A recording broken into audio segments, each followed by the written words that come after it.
Dati, corporate lang ang buhay ko. Halos 6 years din ako nag-work from home. Maayos ang trabaho. May sahod, may routine. Pero habang tumatagal, parang may kulang. Paulit-ulit na lang. Gising, trabaho, upuan, tulog. At habang tumatagal, napapabayaan ko na ang sarili ko. Doon ako naging health conscious. Doon ko na-realize na hindi lang pera ang importante. Kailangan mo rin alagaan katawan at isip mo. Kaya dumating yung punto na pinili kong subukan ang pagiging MC taxi rider. Hindi siya madali. Walang kasiguraduhan, araw-araw.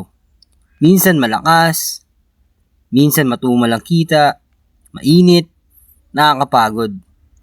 Delikado minsan sa biyahe. Pero alam mo kung bakit ko pa rin pinili to? Kasi dito, may kalayaan akong hawak oras ko. May araw-araw na kita, at habang si Mrs. naka-work from home, ako naman yung nasa labas, lumalaban para sa pamilya. At habang tumatagal, hindi ko namamalayan kung saan na pala ako nakakarating.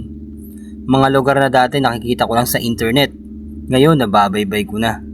Minsan MOA, minsan Okada, minsan Taguig, minsan malalayong lugar na hindi ko nakalang mararating ko. Pero hindi lang biyayang nahanap ko dito. Nakahanap din ako ng mga tao, mga tropang hindi kadugo, pero parang pamilya ang turingan.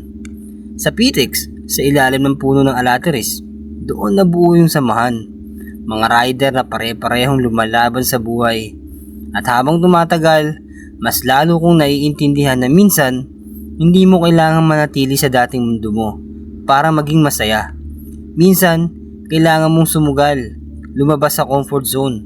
Dahil minsan, doon mo makikita yung bersyon ng sarili mo na matagal mo nang hinahanap.